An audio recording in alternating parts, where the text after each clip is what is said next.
Hello and welcome to another Supplier T News podcast. I am your host, Jamie White, and I have with me, as always, Ray Hayes. Ray, thanks for joining me again. Oh, no problem. What's going on, man? How you doing? Pretty good, pretty good. Gearing up for the last. Again. Yeah, I mean, I didn't even do that to be funny, but no, the last couple of days before the new year. So, just finishing everything off and whatnot. What you got planned? For New Year's, I don't know, but Yep. I'll know the day of. I'll tell you that much. Oh, okay. I got you. Nah, it's, fun times, fun times. Uh, no, as we start off, as always, stop what you're doing. Please like, subscribe, comment on the video, and share with your friends if you like the content that we're talking about and you want to, support us in any way. Uh, I don't think we say this enough, but like we really appreciate just all the support that we've been getting, especially in the past 2 weeks. We've seen our subscriber base almost double, which it started out at about 20, now it's at almost 40. So thank you so much for that. In addition to that, thank you so much for the last video, which exceeded 100 views.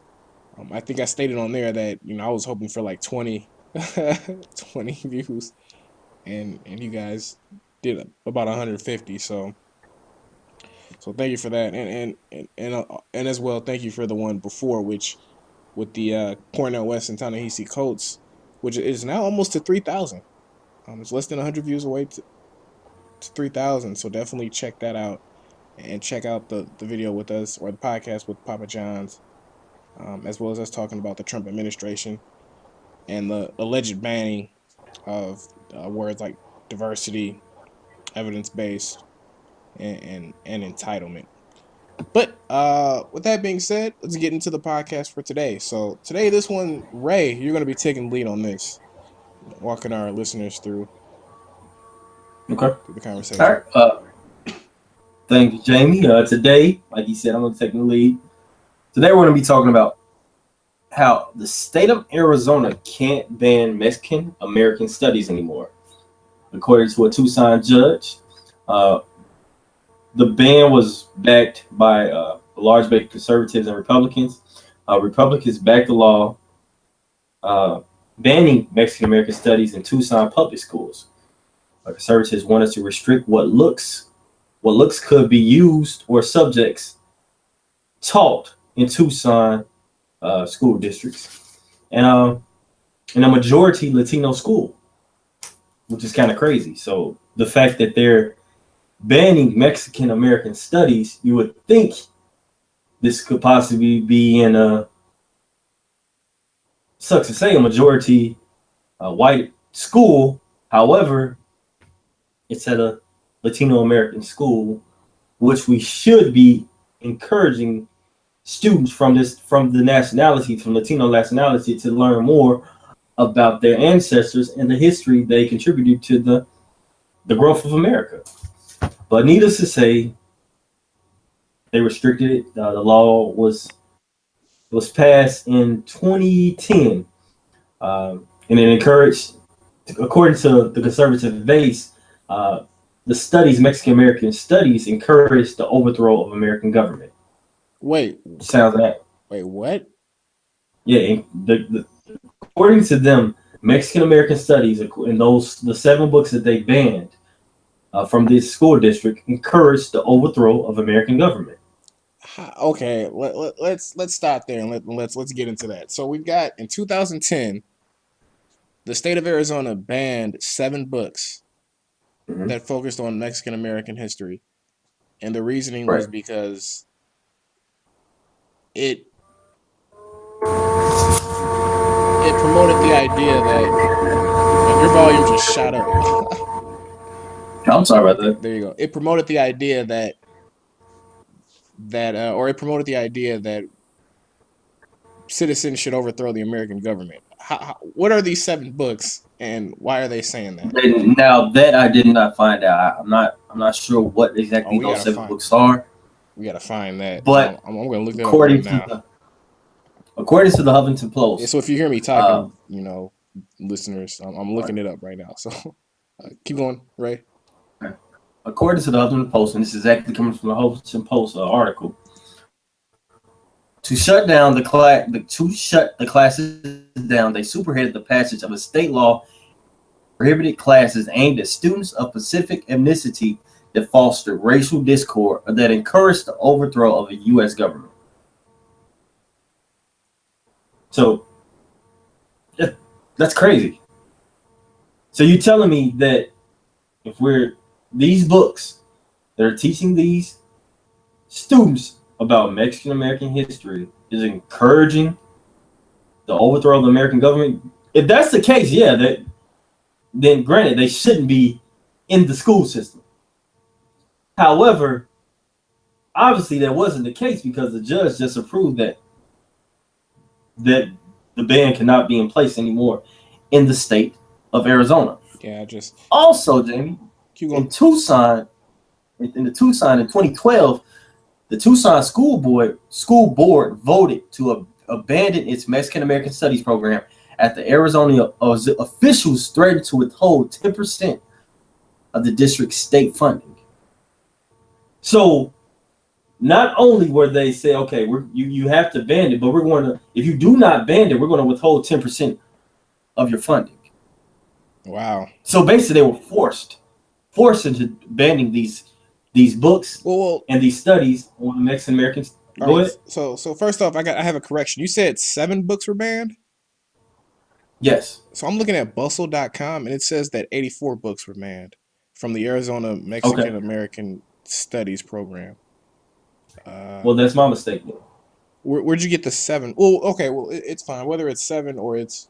We'll go with the 84 banned books. Yeah, we'll Because go 84. yeah, That's fine. in the bustle it has they list 10 of the 84, and then I have another article where they have another 12, so it's probably 84. But still, I mean that's even worse. 7 is bad, 84 is worse. So this is amazing. It's amazing because you haven't heard of it. Right. I You lived had in this I lived in Arizona for 3 years. exactly. Yeah, and knew nothing. And It you seems never like heard it's about that? no. It seems like it's more so in the Tucson area because that's all that Yeah, I it is. see. Yeah, it Uh, is. It's but only the Tucson area. yeah. But regardless, the fact that things like this are being done and just you don't really hear about it until after 7 years later. I mean, to think this is banned under the Obama administration. Yeah. You know, um, Under a diverse that backed uh, everything about almost diversity. It was banned under that administration yeah, by the federal judges. it's ironic. Well, not maybe not ironic, but it's always interesting to when you have different states like for example Arizona that promote the whole the federal government is overreaching, and yet they're banning things like this, and the federal government isn't doing anything about it. But yet and still they cry the federal government is overreaching its powers. Like clearly, the federal government is not overreaching its powers if they're allowing things like this to go on for 7 years and allow states to essentially um, regulate what their students learn. Right. Um, And not only what they learn, but what they learn about themselves and their ancestors. You take away that part of their history. Granted, you can learn that at home and outside the school setting. However, to take that away into in the school setting, where not only people within the Latino race are learning about it, it sucks yeah, this is and it's crazy. discouraging as well And they're saying that they had to because smuggle in the books, the banned books. I mean that sounds like civil rights movement back in the 50s and the 60s and 70s. It doesn't make any sense that this happened, and it's sad to see that you're forcing the school district to do this because you're threatening to take money away from them. That's even worse. Interesting, Not interesting. only we're going to make you do this, but if you don't do it, we're going to take 10% of your funding. So that puts you at a like, what do we do? What do you do? We need this money. You ban the books. This is this is interesting. I would like to know a little bit more about it. Uh, Mhm. um, unfortunately, I can't like because it'll slow up my internet, so I can't click on too many of these articles. But it's essentially as you said. It started actually in 2007. Uh, Apparently there was some controversy going on where they felt that these books uh, created a resentment against whites. Um, so so it started under the Bush administration in terms of the controversy, and then it just gained momentum to the point where they felt that they needed to ban these books in 2010, and then um, 7 years later, they've decided that a court has decided that is is discriminating against Mexican Americans. This is interesting. Right. The judge himself ruled that the law was purposely enacted and enforced not for legitimate educational purposes, but for discriminatory racial purposes Yeah, see, and politically yeah, I don't to shut understand. down the Tucson Mexican Studies program in a violation of the First and 14th Amendments to the Constitution. Right, like let's. So this is maybe we need to expand this, right, and give our thoughts on just the idea of Mhm. banning things that may cause resentment to whites. So, for example, like you One could more thing, argue Jamie, what? before you start, that money that the before we start, that money that was threatened to be whole, remember I said it was 10%? Hmm. That would have amounted to more than $14 million. Within This is Tucson. according to the Washington Post. Yes. I mean, that's tough, man. I mean, I know for a fact the educational system in Arizona is, in terms of the structure, people, all right. I'm not saying like what they're actually being taught, but in terms of the structure, it's bad. So they obviously that 14 million in Arizona is desperately needed um to support that that structure and that institution. This is that is very sad. And you literally have 7 years worth of kids who were unable to study Mexican American history, um, that are now in college and older, and now the question becomes, will that become an issue down the line because they don't have any understanding of that? Will there now be resentment towards immigrants? You know, um, because they weren't given an opportunity to learn about that culture at a younger age, and because of that, they may not respect those types of views because they don't understand the culture. And the program itself uh, it started in the 1970s after Latino and Black students fought fought and also filed a class action lawsuit to get the program started in the Tucson School District, and it was solely meant to help students see themselves or their family or their community in their studies. And now you're telling me that this is not the case. This is an attempt to overthrow the American government. That makes absolutely no sense at all. And it baffles me that they would make such a dumb excuse like that.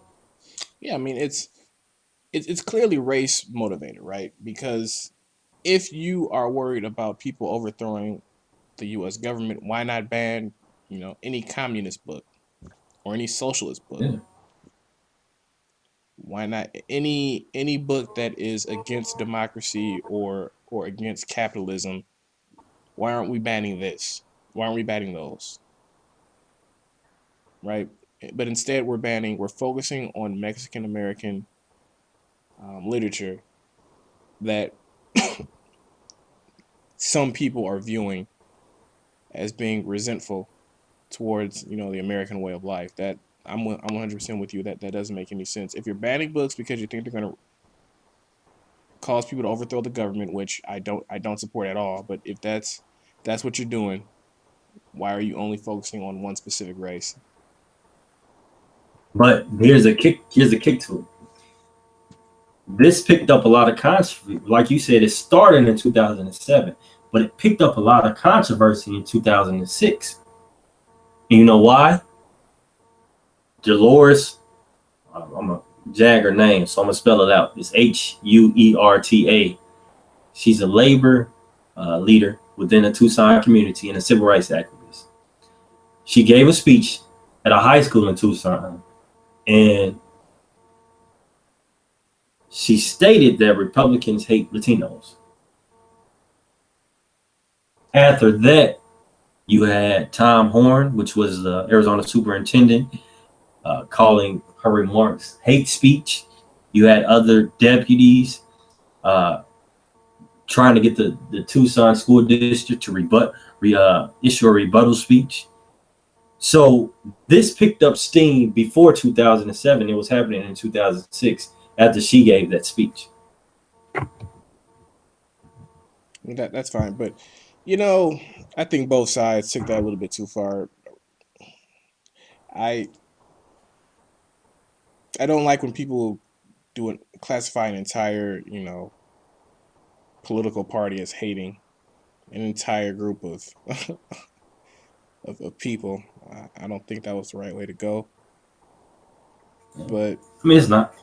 Isn't it? Then it's clearly, not. clearly, the You get response by mad at her. Republicans was just even worse. Because it's one Yeah, thing for somebody to say, if I say, Democrats hate black people or, Republicans hate Latinos, it's one thing to say that. It's an entirely different thing to enact legislation to take people's rights away, right? exactly. And I really think that the people, the conservatives who supported that, or Republicans, can't really say conservatives because not all Republicans are conservatives. But And yeah, like, you limit children between the ages of kindergarten to 12th grade. well, quite frankly, I don't care The about their opportunity. age. They enacted legislation that No, took away no, people's that's what I'm rights. saying. Like that. That's not. You, granted, you took away their rights, but I'm saying you're taking away the opportunity for them to learn about this stuff, Yeah, that's a good these point studies, because and kids this can't history. vote. These kids No, they aren't can't able. do any of that. Yeah, aren't able to learn, and there's nothing they can do. They have no political power and no political say to. They didn't ask her to go up there and say that. That's a They great did point. nothing wrong. That's a They great did point. nothing wrong. But now you hurt them because of what one person said. And I They're think not responsible for our actions. I 100% agree with the ruling this year, which is this is clearly racially motivated because like you said, one Latina says Republicans hate Latinos, and then Republicans jump on that and then enact legislation to take people's rights away. Like this was something that clearly this is something that they've had an idea that they wanted to do beforehand, and this just gave them the leverage to do it. Uh, Right. it's really sad because you're hearing a lot of tension when it comes to specifically Latinos in Arizona, in America, um, at large. Just being more specific with the certain white people in Arizona, and that's really unfortunate.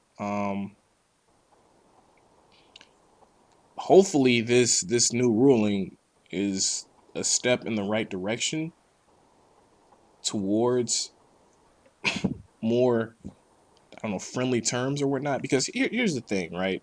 When you're dealing with Mhm. New Mexico, Arizona, California, Florida, Texas, Hispanics are just going to continue to grow and grow. So while there may be legislation that's enacted that is against them currently, I mean Mhm. that's gonna change over the next 20 years. So why Republicans would do something like that makes absolute no sense Uh, when they have a population like, especially when they're trying to get voters. And this goes into an even bigger problem with Republicans, weakness when it comes to uh, gaining new voters. But this clearly is just another example of that. But This is something that, like we said, clearly was racially motivated. A terrible, terrible thing to do. I'm glad that they finally got that situated and they got their rights back and they're able to learn about Mexican American culture, because that reasoning was just complete BS in my opinion. And I do think that this is going to long term negatively affect the Republican Party, as it should be, because there should have been Republicans, specifically Latino Republicans, who should have been all over this. You know, if Mhm. Democrats tried to do that in Detroit, there should be black people in power, specifically in that political party in that state, who should be standing up saying this is wrong. That, and Jamie, you got a point there. You can't just have one group of people fighting. Everybody has to come together and fight for what's right, no matter what the situation Yeah, is. and I'm not saying that they didn't, but I'm saying that, but No, still, no, I this agree. I directly, agree. I'm yeah, just saying. this directly affects. Like, could you imagine if they were like, we want to ban, and I'm pretty sure other communities have done this, but could you imagine if somebody in Illinois Mhm. in some city said we're going to ban 84 black novels because they create resentment to whites and possibly could lead to overthrowing of America. There'll be uproar. Exactly. Typically, if it was in this area, there would have been uproar, and not only from officials in Chicago, but outside the city of Chicago as well. Exactly. As it should be. And it And would have got media attention because it's Chicago. In Tucson, frankly, it didn't get that much attention. Maybe this wouldn't have would maybe it wouldn't have went the way it did if it got more media attention. that's what I'm Now it's saying. getting a lot of media attention. Yeah, I'm surprised that it didn't. Like, this is things like that just shouldn't happen in America. And that's well, I'm glad that they got it right now. That the decision that was made recently was the correct decision, and it's definitely a great that they can move on from that. But yeah, I don't want Yeah, to definitely. spend too much time on this because we do have another topic that we want to get to. But we spent Uh, about 20 minutes on this. So those are essentially our thoughts. Quick commercial, I guess, podcast commercial. But those are essentially our thoughts. But let us know what you think. Comment below and let us know, how you feel about Arizona banning Mexican American studies previously. And if you're from Arizona and you had to deal with yeah, this, let us know. comment. Yeah, comment. Let us know your experience. We would love to hear from Definitely. you. Um, so with that being said, let's move on to the second topic, Ray, which is millennials and diversity. So take it away. No, you know what? I'm gonna flip that back on you. You take this one away. You flip it Flip it up. back on me. Yeah, Uh, I put it back on you. You man of the that's hour. what we doing now. Okay. Yeah, So the second topic is why millennials value diversity and inclusion more than older generations. Um. right. So the quick history on it, then I guess we can get into it. But basically, we've been writing articles, specifically a lot of articles in the past month or two, that have really been focusing on diversity and inclusion in the workplace and how it's perceived when it comes to different generations. Um, Now, the articles that I've been reading and writing as well, essentially talk about the different definitions of diversity. So with um, with the baby boomers, diversity is more so ethnicity, gender, sexual orientation, etc. And how they look to improve those is strictly from a numerical standpoint. Like, hey, we've got 10 black people today. Let's try to get 15 black people tomorrow. When it comes to millennials, they value it differently. So in addition to ethnicity and all that stuff, which can also be counted as diversity, their definitions are expanded more, right? So it includes also, were you born in a suburb of Chicago, or were you born in the middle of a rural city in Utah, right? Did you go to college at Harvard, or did you go to did you drop out of a 2-year community college, but then had 5-10 years of experience in marketing, and now you're an online marketing beast, so different things like that would include are added to the definitions of diversity, which ultimately, as we've seen from numerous studies, make for a better workplace. So, with that being said, we can go ahead and we can have a discussion on that. What is first off, what's I guess our definition of diversity and inclusion when it comes to this, and how important is it, and where do we see it going? And since we're ending 2017, where do we see it going in 2018? So first things first, Okay. what's our definition of diversity? Great job, Jamie. I love the way you brought that in. So I'll comment further on that topic. But Yeah, go for it.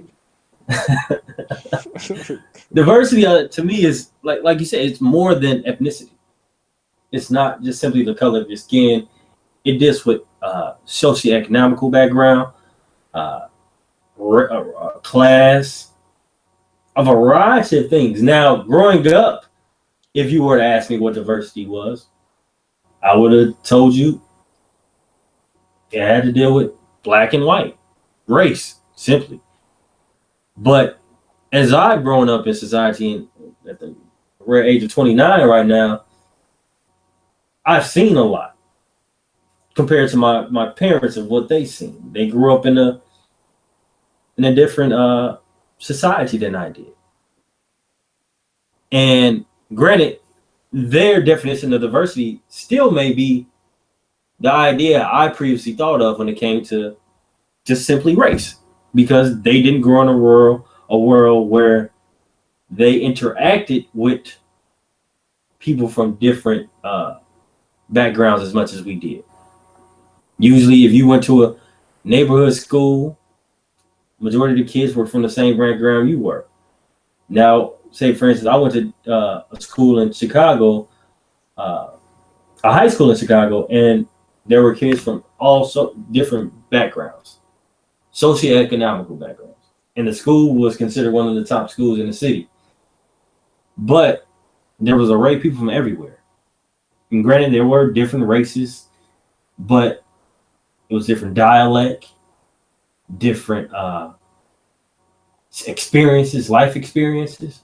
Whether me and John were from this middle class background and both of us were black, we had different experiences growing up. Whether it be coming from a single parent background or a foster home, there was a difference. So diversity includes all of that. Like I said, older generations didn't experience that.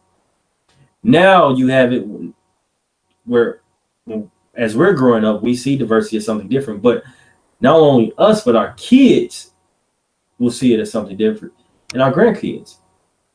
So over the next maybe 10, 15 years, diversity will be something different. It'll be totally different. By 40 or 2030, the Hispanic population may be the majority within the United States. I don't know about that. Well, I mean, Yeah, they're what like at was it? 2040, right? no, they're like at 18% right now. Like they're not gonna be the Okay, well, never majority. mind. Yeah. Yeah, never mind. No, well, not the majority, but there'll be a bigger mixture. Right. Right. There'll be a bigger mixture. So let me Right. change Yes. my So word. yeah, There'll be a yeah. bigger mixture of Minorities are the everybody. majority, right? In terms of birth rates right now, right? So there's more, Hispanics, blacks, Asians, Indian. I mean, Indian, all that stuff. Native Americans. There are But more of but the those point than white people. But keep on.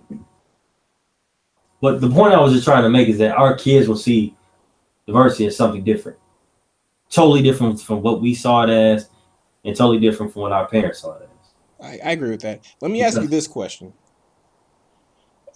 As you know, or as a lot of us are aware of in this community, the Apple former diversity and inclusion vice president, I believe, or head of Apple's diversity and inclusion department, she stated that 10 white males in a room can be diverse. right, right. What do you think that that's true? If we're Yes, using, you said yes. yes. Because like I said, if we're using the whole idea of diversity, then granted, yes, they can. It can be a diverse group of people. Oh man, okay. Well, Now, I'm gonna let you granted, finish your thought. I'm gonna let you finish your thought. granted is not something that I would, if I was in a workplace, I would fully want. But it is a diverse group because, you, like I said, you have to think about the socioeconomical backgrounds, uh, experiences, ethnicities. Uh, what else? I mean, you have a array of topics. Like I said, socioeconomic background, ethnicity, life All right, you know what? experiences. Yeah, all right. I'm about to cut you off because like I completely vehemently disagree, and I'm gonna prove it right now why that just isn't true. Saying that 10 white males in a room can be diverse is similar to saying 10 people born in America can represent global views, right? Being poor in America is extremely different than being poor in Africa or being Granted, poor in yeah, South America or being poor in Australia, wherever. You know, being rich in definitely. America is different than being rich in Malaysia or being rich in, wherever, Jamaica, wherever.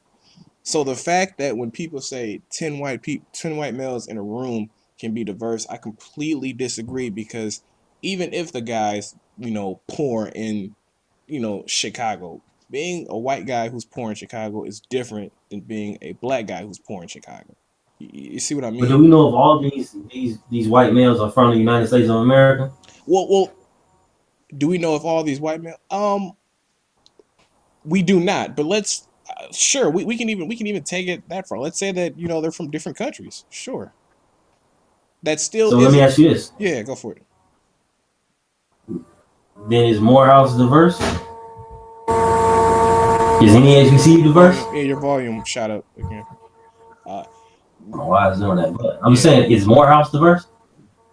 to a certain extent, there's so first off, there's different. What I was gonna say when I was finishing my my point on the I'm white sorry, males go piece. ahead. Yeah, there's when you're talking about there's a spectrum of diversity, right? If that makes sense. And when you're Mm-hmm. talking about if you have 10 white males in a room in terms of diversity, that spectrum is not going to be as great as it could be if you have for example, black people or Hispanic people or etc. who have different experiences. So your diversity is limited, right? You can call it diverse, but it's not as diverse as it could be had you simply had a black person or a Hispanic person with similar, well, not similar, who had different experiences as well. Now, when you're talking about Morehouse, is it diverse? I go back to the whole spectrum of diversity. Is it as diverse as a Michigan, or a University of Illinois? No, it is not. Right. Um, Right. there's a number of reasons for that. Number one, what do you call it? College attendance, right? Morehouse has 2,000 people. University of Illinois and Michigan, they have obviously way more than 2,000 people who go there. So they're going to be diverse, more diverse regardless, right? It's just population dispersion. Um, Right. and most HBCUs, they cater to certain, most people outside like a Morehouse, most people come from the same different community, from the same communities at large, and they're all black, et cetera, et cetera. So no, it's not as diverse, right? And I'm not going to claim that it is. However, when you're dealing with HBCUs, you're going there for specific reasons, right? Mm-hmm.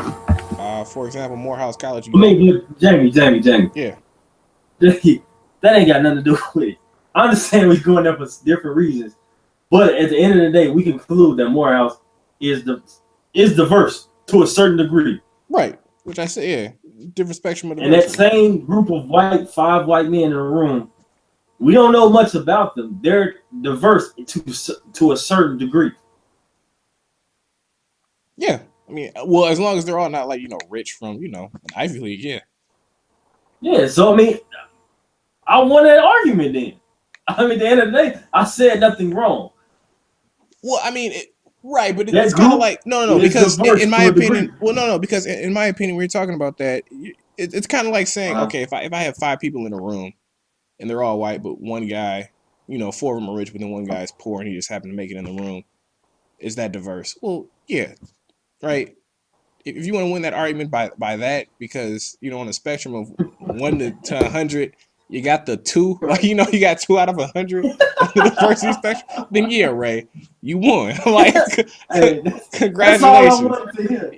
That's all I wanted congratulations. to hear. Just But thank that's you.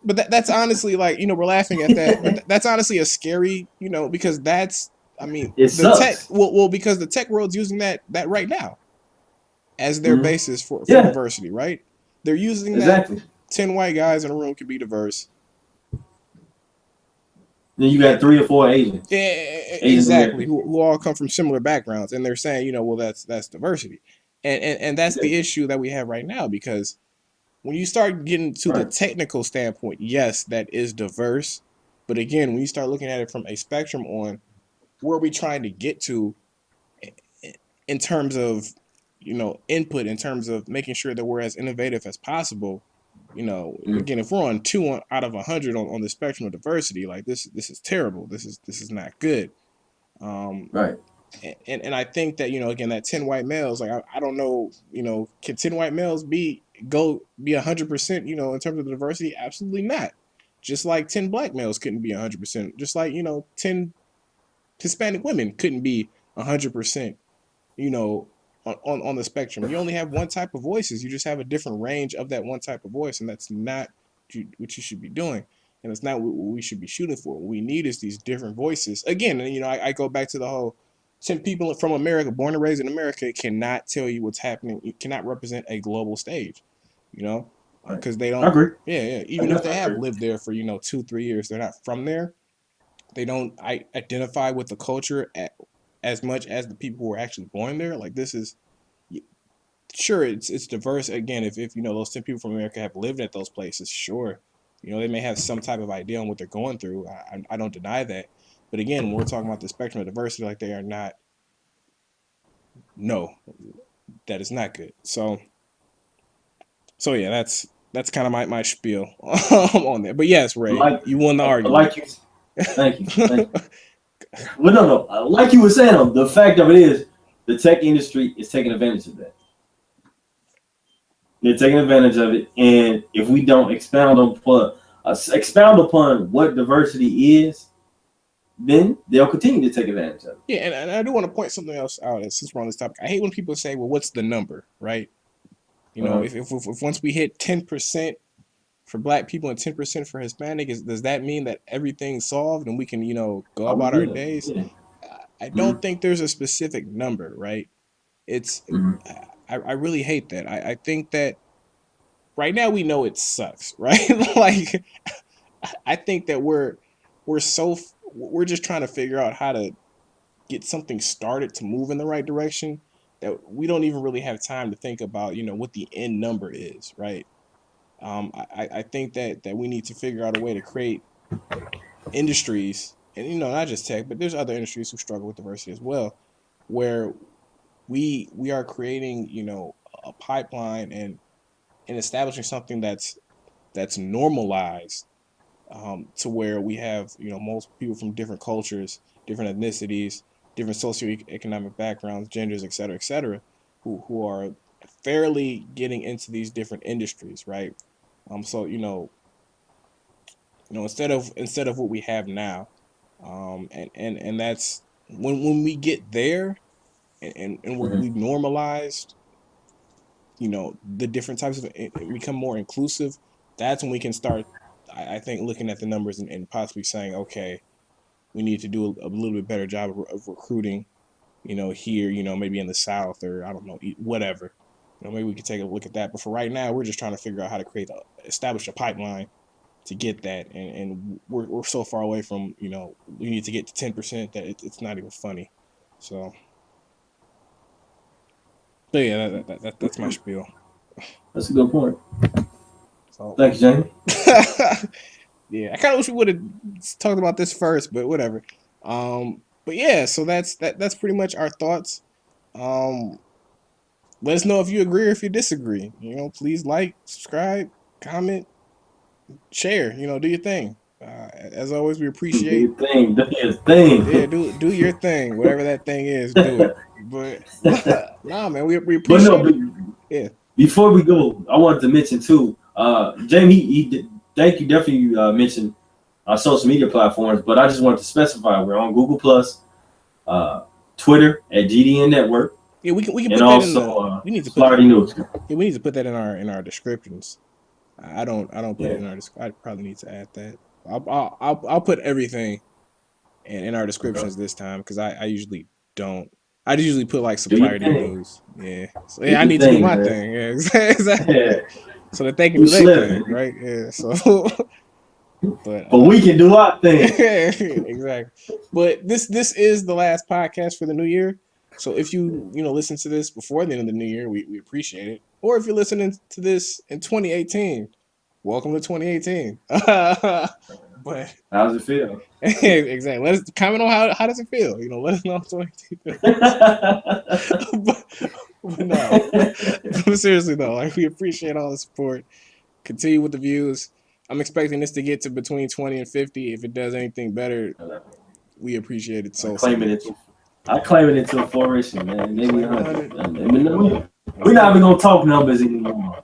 I mean, I am, man, because I want us to be like, No, I want us to be no, doing we can't 100 at talk least about each one, but we'll see.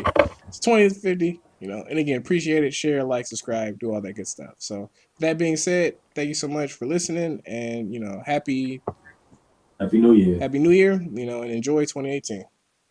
Happy Kwanzaa as well. Happy holidays, everybody.